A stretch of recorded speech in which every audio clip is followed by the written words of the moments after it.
नमस्कार प्रिय दर्शकों, स्वागत है आपका हमारे YouTube चैनल। दोस्तों, देवी संध्या के कारण ही समस्त पुरुष जाति को मिला यह श्राप। आइए इस प्राचीन कथा के माध्यम से जानते हैं देवी संध्या ने पुरुष जाति को श्राप क्यों दिया था। दोस्तों, एक समय की बात है, देवर्षि नारद भगवान शिव के दर्शन करने के उद्देश्य से कैलाश पर्वत पर जाते हैं। देवर्षि को देखकर भगवान शिव प्रसन्न होते हैं और कहते हैं, हे नारद, आज किस कार्य को हम कहानी शुरू करें और आप इस वीडियो में खो जाएं। इससे पहले अगर आप हमारे चैनल पर पहली बार आए हैं तो हमारे YouTube चैनल को सब्सक्राइब करें। प्रिय दर्शकों, अगर आप भी भगवान श्री कृष्ण को सच्चे दिल से मानते हो तो कमेंट में सच्ची श्रद्धा से जय श्री कृष्ण जरूर लिखें। आगमन हुआ है, अवश्य ही प्रभु ने कोई लीला रची है जिसका भाग बनकर तुम यहां पर आए हो। नारद जी कहते हैं, हे भोलेनाथ, आप तो संसार के कण में वास करते हैं, भला आपसे कोई बात कैसे छिपी रह सकती है। हे प्रभु, मन में आपके दर्शन करने की इच्छा हुई सो चला आ गया। आज मेरे मन में एक शंका निर्माण हो गई है, उसी का समाधान करने के उद्देश्य से आपके पास आया हूं। कृपया मेरी इस शंका का समाधान कीजिए। भगवान शिव कहते हैं, हे नारद, तुम्हारे मन में जो भी शंका हो निसंकोच होकर पूछ लो, तुम्हारी हर शंका का समाधान किया जाएगा। अतः तुम्हारी जो भी शंका हो पूछ लो। देवर्षि कहते हैं, हे दीनानाथ, आप परम दयालु और कृपालु हैं, अपने सभी भक्तों पर समान कृपा दृष्टि बनाए रखते हैं। भक्त के मन में क्या चल रहा है आप स्वयं ही जान लेते हैं और उसकी इच्छा को पूर्ण करते हैं। मेरे मन में जो शंका है उसे भी आप भली भांति जानते हैं। भगवान शिव कहते हैं, हे नारद, तुम्हारे मन में जो प्रश्न उठ रहा है उसे मैं अवश्य जानता हूं, इसीलिए अब पूछने में संकोच न करो। देवर्षि कहते हैं, हे प्रभु, आज मैं आपके पास यह जानने के लिए आया हूं देवी संध्या कौन थी और उन्होंने समस्त पुरुष जाति को कौन सा श्राप दिया था। आज मैं आपके पास देवी संध्या का महात्म्य सुनने के लिए ही आया हूं। भगवान शिव कहते हैं, हे नारद, आज तुमने उत्तम प्रश्न किया है, इसमें समस्त मानव जाति का कल्याण छिपा हुआ है। आज मैं तुम्हें देवी संध्या के जन्म की कथा सुनाता हूं। इस कथा में तुम्हें तुम्हारे सभी प्रश्नों के उत्तर मिल जाएंगे। इसीलिए देवी संध्या के इस प्राचीन इतिहास को तुम ध्यान पूर्वक सुनो। इसका श्रवण करने मात्र से ही कोटि कोटि पाप क्षण भर में जलकर भस्म हो जाते हैं। देवर्षि कहते हैं, हे प्रभु, मैं इस कथा को ध्यान से पूरा अवश्य सुनूंगा। कृपा करके आप मुझसे वह कथा कहिए। फिर भगवान शिव देवर्षि नारद को उस महान नारी संध्या की कथा सुनाना आरंभ करते हैं। हे नारद, जब सृष्टि का आरंभ हो रहा था तब सृष्टि के रचयिता ब्रह्मा जी कमल के आसन पर विराजित होकर भगवान का ध्यान कर रहे थे। उसी समय उनके मन में सृष्टि का निर्माण करने की इच्छा जागृत हुई। तब सबसे पहले उनके मन से विचार करने पर एक त्रिभुवन सुंदरी कन्या का जन्म हुआ। वह कन्या अत्यंत सुंदर और मनमोहिनी थी। मन से उत्पन्न होने के कारण वह ब्रह्मा की मानस कन्या हुई। ब्रह्मा जी उस समय ध्यान कर रहे थे और ध्यान करते समय वह कन्या उत्पन्न हुई, इसीलिए उसका नाम संध्या हुआ। जब ब्रह्मा जी ने उस अत्यंत सुंदर स्त्री की ओर देखा तो कुछ क्षणों के लिए ब्रह्मा जी का मन विचलित हो गया। उसका मनमोहक रूप देखकर ब्रह्म जी मोहित हो गए और उनके मन में कामभाव जागृत हुआ। ब्रह्मा जी की ऐसी कुपित दृष्टि पड़ते ही उस देवी का तेज नष्ट हो गया, जिससे वह देवी संध्या बहुत दुखी हो गई और उस स्थान को छोड़कर चली गई। हे नारद, ब्रह्मा जी के मन में किसी भी प्रकार का विकार उत्पन्न नहीं हो सकता, किंतु प्रभु की लीला तो देखिए। उन्होंने अपनी लीला दिखाने के लिए ब्रह्मा जी के मन में विकार डाल दिया। उसी विकार के कारण ब्रह्मा जी के मन में कुछ क्षणों के लिए काम का भाव उत्पन्न हो गया। प्रभु की ऐसी लीला रचने के पीछे समस्त मानव जाति का कल्याण छिपा हुआ था। इसीलिए अब तुम प्रभु की इस विचित्र लीला को ध्यान से सुनो। ब्रह्मा जी के ऐसे व्यवहार से देवी संध्या अत्यंत दुखी होकर चंद्रभाग पर्वत पर ध्यान करने के लिए चली गई। वहां जाकर उसके मन में इस बात की चिंता सताने लगी कि मैं तपस्या किसकी करूं, किस भगवान की आराधना करूं।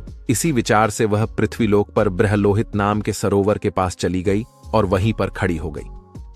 फिर महर्षि वशिष्ठ उसी स्थान से गुजर रहे थे तो उन्होंने देवी संध्या को सरोवर के पास खड़ा हुआ देखा। देवी संध्या को अकेले उस स्थान पर देखकर महर्षि वशिष्ठ उसके पास चले गए और पूछने लगे, भद्रे, तुम कौन हो? किसकी पुत्री हो? इस भयंकर वन में किस लिए घूम रही हो? यदि कोई गोपनीय बात ना हो तो अवश्य तुम्हारा उद्देश्य बताओ।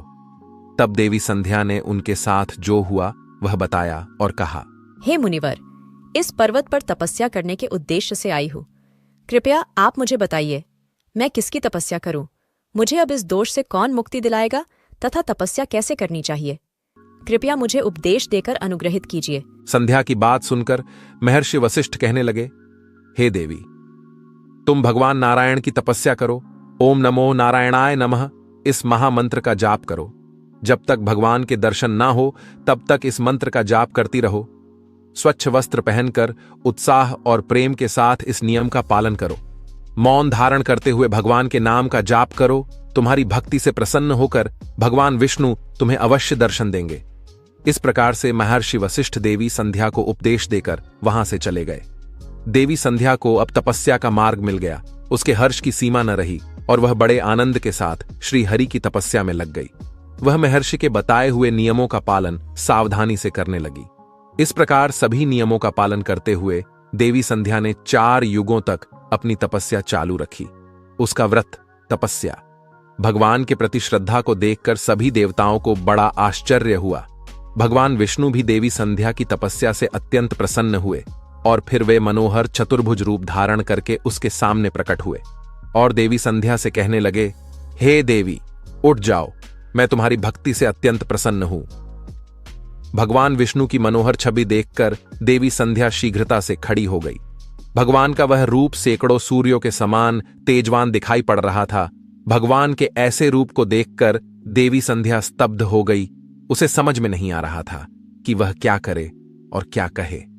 उसके मन में भगवान की स्तुति करने की अभिलाषा हुई, किंतु वह भगवान के उस रूप को देखकर कुछ भी बोल नहीं पा रही थी। फिर भगवान विष्णु ने देवी संध्या की मनोदशा को जान लिए और उसे दिव्य ज्ञान, दिव्य दृष्टि तथा दिव्य वाणी प्रदान की। फिर देवी संध्या बड़े उत्साह से भगवान विष्णु की स्तुति करने लगी। उसके एक एक वाक्य में उसकी भक्ति और समर्पण दिखाई पड़ रहा था।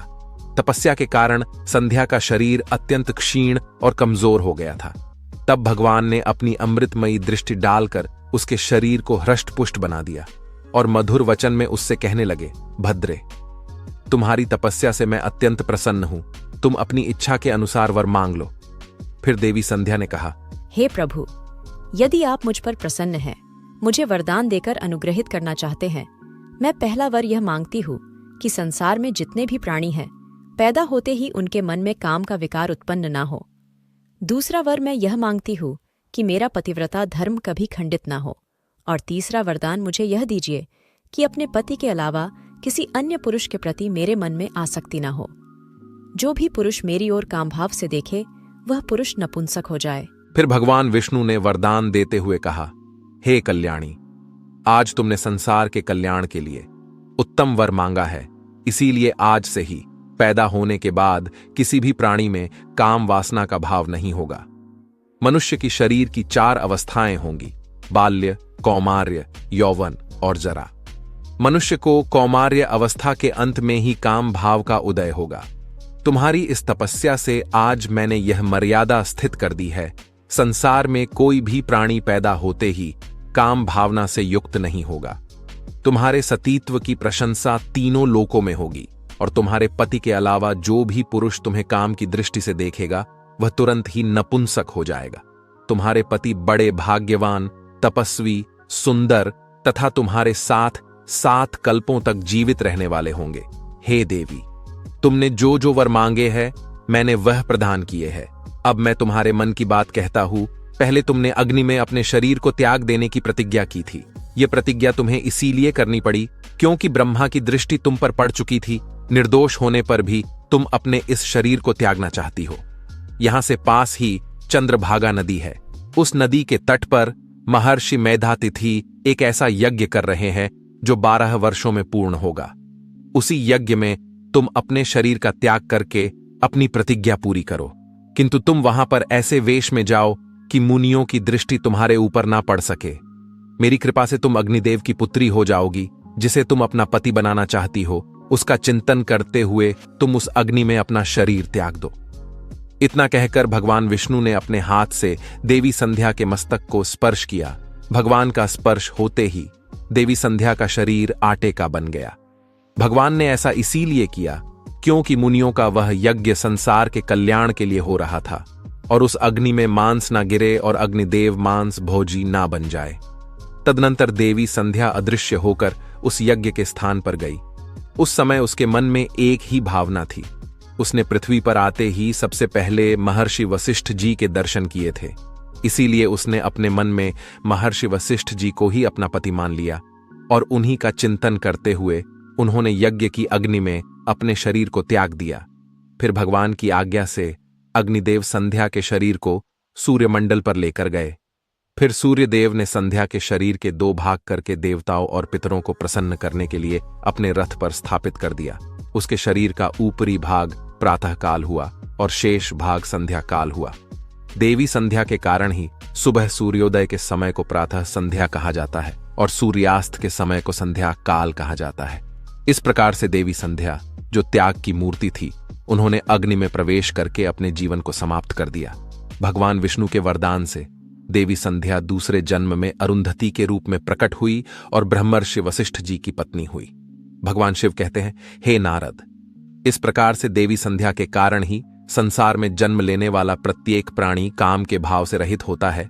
उसके अंदर किसी भी प्रकार की काम वासना नहीं होती है और जब वह कौमार्य को प्राप्त हो जाता है तभी उसमें काम वासना उत्पन्न होती है। इस प्रकार से मैंने आपको देवी संध्या के जीवन का चरित्र सुना दिया है।